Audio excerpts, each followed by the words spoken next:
والصلاة والسلام على حبيبنا محمد وعلى آله وصحبه أجمعين. ومرك صلى الله عليه وسلم أكاتب مردويك بخاك بسبار دايو داين بوشيايا يفرمو سلوا له الثبات فإنه الآن يسأل. يفرمو يسأل برسياري ليكنا داواب كان الله جل جلاله دامزراو جيجيري بكا والامي برسياركاني في بدريتها داواكن الله جل جلاله جيجيري بكا والامي برسياري ملائكتكاني في بدريتها داواكن الله جل جلاله جيجيري بكا والامي في بدريتها وزباني في باراب آمين. داواكن الله جل جلاله جيجيري بكا والامي في بدريتها وزباني في باراب آمين. برايان وجيجي هرهمو معنا ئەم پیاوە کە لەوانەیە تا ئەم شەویش خەمتان خوارد بێ چۆن خواردن بخوا و چۆن بیخەوێنن و چۆن ئیسراحەتی پێ بدەن ئەوەتانی ئێستا کەسە نزیکەکانی خۆی خۆڵی بەسەرایە ئەوە سەرنجامی هەمومانە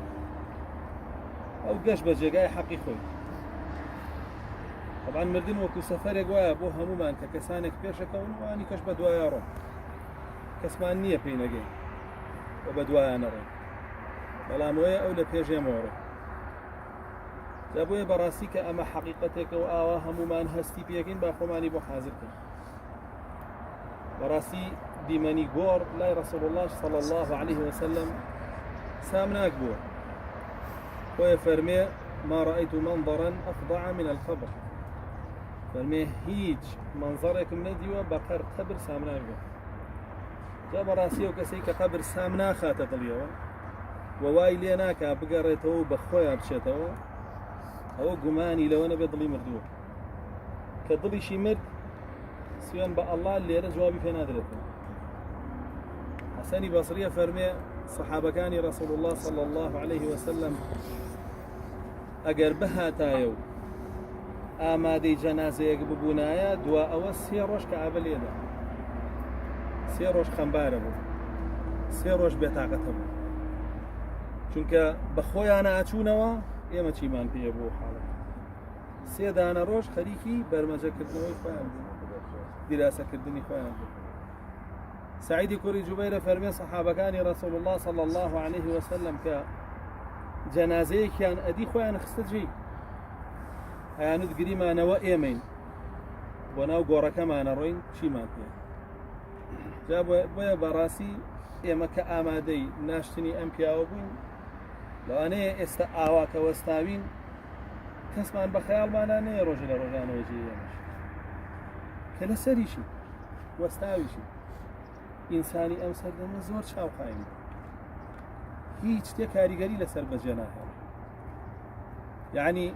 سەحابەکانی ڕەسوڵ الله صلی الله عليه وسلم ئەفەرمێ کە ئامادەی جەنازەیەکە بوون هەمووی خۆی خستە جێی ئەو منیش ئەوە منم گریمانەوە ئەی ئێمە چین ئێمە کردارمان چییە ئێمە گفتارمان چییە ئێمە ڕەوشتمان چۆنە ئێمە لە بەرامبەر پەروەردگارمانە چۆنی بەڕاستی خۆ ئامادەکردن بۆ ئەمەش پیاوی خۆی دەبێت هەموو کەسێ ناتوانێت خۆی بۆ ئامادە کاتێک کە دیتە ناو ئەو گۆڕەوە تەنها کردارەکانە لەگەڵ ئەمێنێتەوە کردارەکانیشە ئەگەر چاک بێ ئەوە تۆ لەسەر خێری ئەگەر خراپ بێ ئەوە لەسەر شەڕی بۆ هەتا ئیمامی عوثمانی فەرموو ڕەسوڵ الله صلی الله عليه وسلم فەرموویەتی القبر أول منازل العبد من منازل يوم القيامة گۆڕ یەکەمین ئارامگە و مەنزڵگای عەبدە لە مەنازلەکانی ڕۆژی قیامەت ئەی فەرموو ئین نەجا منه ئەگەر ئینسانێک ڕزگاری ببێ لێی فما بعده ئەیسەر ئەوە دوا ئەوە ئاسان ئەگەریش نەجاتی نەبێ لێی ئەوە فما بعده ئەصعب ئەوە دوا ئەو قورسترە بێ قورسترە بێ قۆناغە پێشگۆڕیش ئێمە دنیامانەیە وەڕەسوڵ الله صلی الله عليه وسلم فێری کردوین ئەم ژیانە چۆن بەسەربەرین و هەر هەمووی کۆ بێتەوە لە 3 پرسیارە لەو گۆڕەی لێمانەکە ئەگەر جوابی 3 پرسیارەمان پێ بێ ئەوە ئینشاءالله دوا ئەوەی تر هەمووی ئاسانە ئەگەریش جوابەکەیمان پێ نەبێ پەنا بە الله جل جلاله و بەخوای تر قورسە و بەرەو ناڕەحەتی و بەرەو جەهەنەمە ڕۆ ئەو سێ پرسیارەش ئەگەر لە ژیان تا لەسەری نەژیابی لێرە جواب پێ نادرێتەوە تا بەیانی من لەسەر بوەستم پێ و بڵێ مۆسوودی نییە بێت جواب ئەگەر حازرێ نەکرد بێ و لە ژیان تا و لەسەری نەژیابی پێت نابێ ئەگەریش بێت و بە دوای خەڵکا وت بێتەوە لە ژیان تا هەر بەکەڵکەنەوە چونکە لە سێ کەس تێپەڕ ناکەن کە ئاگرێنە ناو ئەم گۆڕە و پرسیاریان لێتوە سێ پرسیارە لێ دەکرێت پەروەردگارت کێیە باشە دینەکەت چی بوو و بە دوای کێوە بووی لە ژیانی دنیا ئەم سێ پرسیارت لێتوە ئەگەر بێت و لە ژیان تا لەسەری نەبووبی وەڵاهی جواب پێ نادرێتەوە ئەگەر تۆ پەرسرا و پەروەردگارە ئەڵڵا نەبوو بێ جەل جەلالو و نەتپەرستی بێت چۆن ئەتوانی لەوێ بڵێ من ئەڵڵا جەل جەلالو پەرسراوە تۆ پەرستنە نییە هیچ نوێژە نییە ڕۆژوو نییە زەکاتە نییە حەج نییە هیچ شتێکە نییە باشە هەرڵی دڵم باشە ئەگەر لەوێ ئەوەت نەبێ نەتپەرست بێت چۆن ئەڵێ من پەرستومە هەر بۆ خۆت تەریقە بیتەوە هەر لە ئێستا پێ بڵێم پەرستنە هەیە بۆ ئەڵڵا جەل جەلاڵی نیم چونکە شای پەرستنەکانە نوێژ أول ما يحاسب عليه العبد يوم القيامة الصلاة يكم شت كبرسيار اللي يكرر الروش كامدات شيء نيجا رسول الله صلى الله عليه وسلم إن صلح أجر نيجا كان باش بأنجا كاركاني كشي باشا خرب سر ونيجا كاني خراك كاركاني كشي خراك دي أجر تون نيجا نبي لو يا شون الله من الله مقدس شون لا رد شي جوابك كده باشان بيتو تري دينك شيء إسلام إسلام جيب كردني لا إله إلا الله تطبيق كردنيتي يعني من إنسان يبوم بتنها الله برستو بريبهم لهم خواوند بطالك يعني من إنسان يبوم فيروي برنامج الله كردو جل جلاله بريبهم لهم برنامج بطالك تو كبم روجارة لقال هم برنامج كي بطالبوا بهم طاغوت كتفرسبه وهم دار برد وقرو شخص طاغوت كتفرسبه لا شلون يعني تواني بلاي من لسه الإسلام شلون جوابك يدري الإسلام بريتيلا الاستسلام لله بالتوحيد والانقياد له بالطاعة والبراءة من الشرك وأهله كعمل نصي عاد والجراوة قل إن صلاتي ونسكي ومحياي ومماتي لله رب العالمين لا شريك له بذلك أمرت وأنا من المسلمين أجرتو الله بتنها نبرست بها حرام وحلال بس بتنها لو ورنقرت بها وبري نبو بي لهمو أواني كالله ين بتنهانا برستو حرام وحلال ين بس لو ورنقرتوها شون لو يعتواني بلا لسال الإسلام شون جوابك يا دريته شون أدريته تو لسال الإسلام نبي غير الله تبرست غير برنامج الله الجبجة أجر برنامج الله شجبجة كرد بيلا قال غيرياته هل لسال الإسلام نبي بس هي الله أبو بيجل فاشان رسول الله صلى الله عليه وسلم ليت برسلت في غمرت كي قائدة كي أسوة كي ويك بدواي كي وبي لمجياني دنيا حركة سوسيري خوي بك استا حاليا كم قصبوتو كم هم قصانم لكوي هنا لا رسول الله صلى الله عليه وسلم كهلا سموداني شوم هاوس كوتم لكي ورقتو رسول الله صلى الله عليه وسلم ك لناو خلقي امام الله كم رفتارك كم مملكوي هنا ولا رسول الله صلى الله عليه وسلم وقال لو نم هنا بيتا قيامتكم هاواركم بلن بدواي أو بمدروكم ولا بياش درك يا راس الله وأبي بحقيقي ظاهرا وباطنا لناوت لدروت رسول الله قبول كردبه بقائد أسوة لو بتشي لدروت أو لناو وشتا بشوين يوبي لدرو لناو وشي ادعاء هيش سودي كبير آياتك من هي القرآن هم ادعائك شوين كوتني رسول الله صلى الله عليه وسلم بدرو خاطر قل إن كنتم تحبون الله فاتبعوني يحببكم الله ويغفر لكم ذنوبكم كي ادعاء واك الله يخوش جل جلاله تماشى اتباعك زان بشوين كيو زان بشوين طاغوتك بشوين شخصك وحزبك وجروبك وجماعتك بشوين سروك وسر كرديه كويه يعني بشوين رسول الله صلى الله عليه وسلم اگر بشوين رسول الله صلى الله عليه وسلم صادق راسك هو الله جل جلاله خوشي بلام اگرنا والله لا انا اتوانا بلا مشوين كوتي رسول الله صلى الله عليه وسلم تو همو جيانه لسر حلقه وفيلم وغوراني اخبار وبرنامج وميزغير تنظيم كردي بشان كاين لا بين پیغمبر صلى الله عليه وسلم هەموو ژیانێ بەسەر بردبێ لە لەهو و لەعیب و لە خۆرازانەوە و ڕۆشتن و هاتن بە دوای شتانێکی بەتاڵە چۆن لەوێ ئەتوانی بڵێ من بە دوای ڕەسوڵ الله بووم صلی الله علیه وسلم وا بوو ڕەسوڵ الله صلی الله علیه وسلم بێنەرە پێش شاوی خۆت ئەم ئێوارەیە ڕەسوڵ الله صلی الله عليه وسلم بێ بۆ ماڵت بڵێ دعوەتی میوانی تۆ لە ڕوود دێ بیبیتەوە ناو ماڵەکەت لە ڕوود دێ تەلەڤیزیۆنەکەت بکەیتەوە تەلەفۆنەکەتی پیشان بێ چی تایە لە ڕوود دێ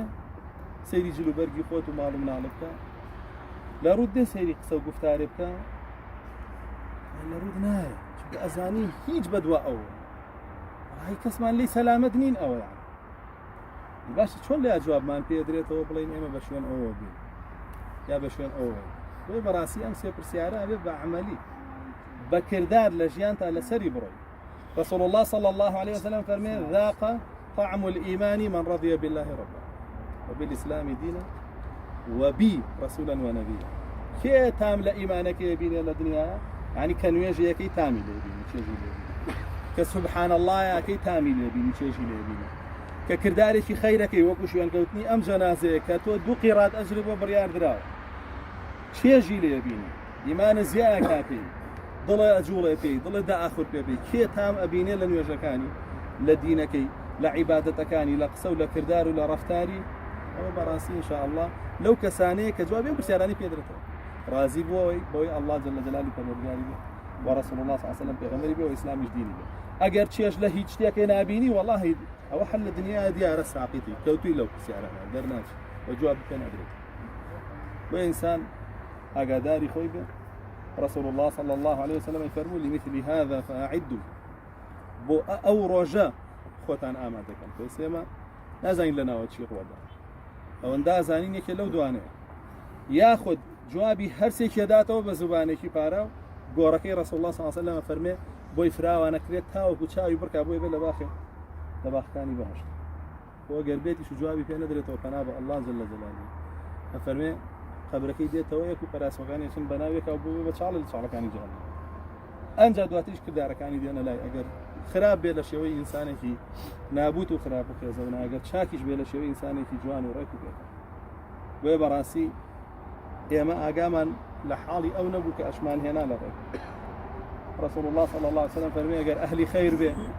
خوي بانك على بيشم خم دعواك ان الله جل جلاله انت يا برزه اهلي خير بوجه لو أنا بوبيا كأيما فيش مانخس بو أو خير وبركتي تبيجا أجر أهلي شريش بوبيا فرمي خوي فرمي بو شو ما بنوا ويلا بنا